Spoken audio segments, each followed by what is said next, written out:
Hey, Adventure Machines subscribers, making quite a bit of progress in the recent past. Getting really close to making this run. And this is my second, could say it's my first, but it's the second dry crank. Nothing's connected, it's just spark plugs out, and let's see how it sounds.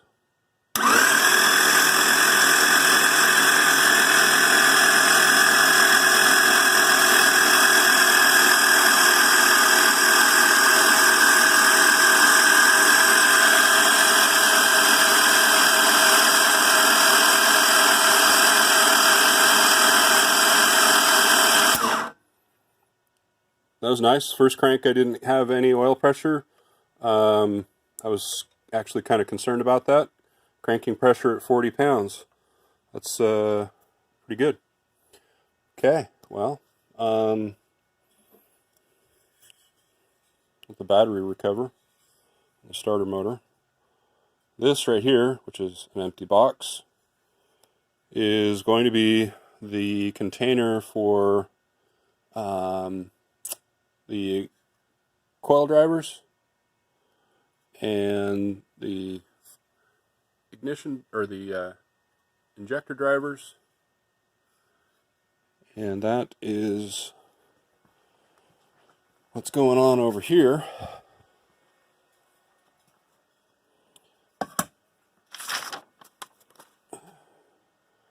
So we got the JB Perf driver boards. I got 3 of those because all he makes is 4-channel, and to make this all work the way that I wanted to do it, it meant that I had the 2 boards, so I'll run 3 drivers on each board.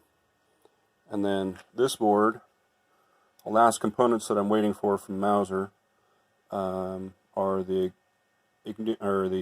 fuel injection drivers, so the MOSFETs will sit down right here.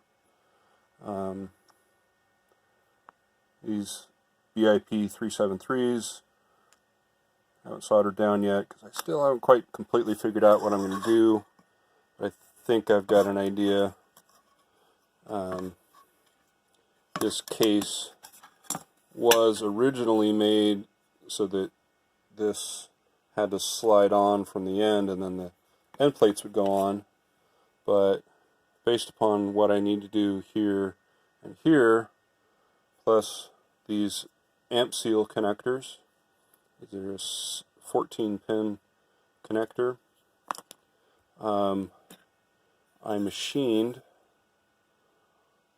this edge to allow the cover. You can kind of see that there was kind of a I don't know, a shape that made it so that it wouldn't snap down over the top. So it's a snug fit, and then the 2 screws that go in from the end plate will lock that down, which then means that these boards, as they slide in like this, the BIP 373 drivers will end up having the end plate as a heat sink. Kind of like that.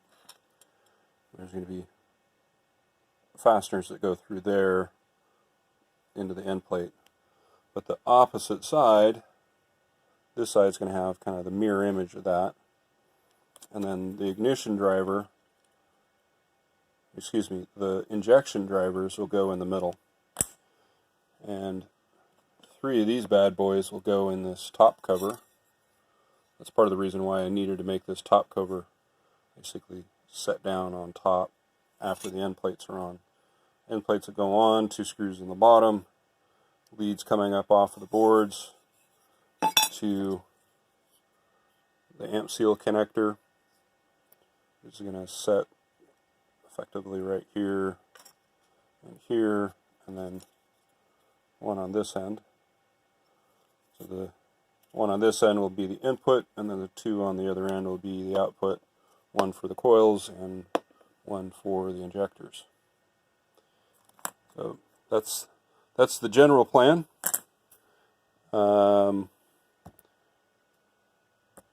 Injector drivers are supposed to be here Saturday. If that's the case, then there's a really, really good chance, if I don't screw something up terribly, that I can finish all of these leads. That's one of the other things that needs to happen, is I'm going to try using this amp seal connector on this end plate. This end plate right here. Actually, it's going to go something like that. And that notch will give me enough room for that connector. And if this goes on from the outside and the end plate then goes on, then I should be able to, there's enough room. These LEDs need to come out because they'll just not be used effectively. There's enough room for this bad boy to go in right there.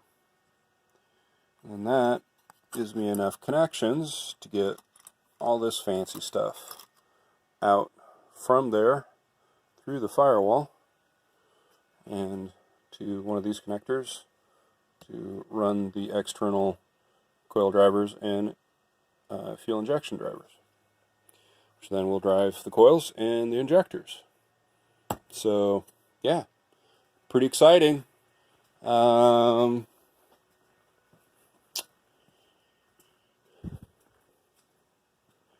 Built the main engine harness. So there's a harness that runs down to the crank angle sensor right there. This is all shielded, by the way. I made this custom shielded cable. Underneath this woven outer portion is an actual woven metal shield. And that harness splits, goes down here and plugs into the cam angle sensor. So both of these signals will be shielded, which is very important because that's how the computer knows where the engine is. If there's spurious signals and issues on that input, then the computer has nothing but problems. And so that's what that looks like there. And this is what the other end of that cable looks like. An old Wang computer cable of some sort that I had stowed away for a long time. I ended up pulling that out of it. So there's a reason for hanging on to all this old crap. And these are the sensor wires right here. Then have coil wires coming through on that harness. And these are throttle position sensor, coolant, and air temperature. And gosh, what else? I think injector driver cables right there. Yeah. And I flip the injectors around. There's enough room underneath the fuel rail where the connectors could go down on the underside like this. I like that a little bit cleaner up here. There's enough room to make that happen. And so I haven't completely figured out where I'm going to put the driver box. I was thinking that I was going to try and fit it here. There's not a whole lot of room. This is the window washer bottle goes right here. There's a little bit of room right here, but it's actually where I want to put the wastegate controller. The wastegate's down there. But I might end up putting it right here and then putting the driver board right here. The problem is the turbo's right there, and this is like one of the hottest spots in the whole car. So I might end up putting the driver box over there next to the battery, and I'll just run wires from the computer, comes up over there and runs across the firewall and over there. So we shall see how that all plays out, but pretty excited. Engine cranked over, no issues there. That's a 280ZX gear driven starter motor. That worked really well. It's got an RB26 flywheel on it, and I was concerned about gear engagement. and that sounds awesome. And the starter motor cranks the engine over quite well, so that's a bonus. I had fuel pressure, which was good, and I knew that because I have a gauge right there that goes down in here to this log.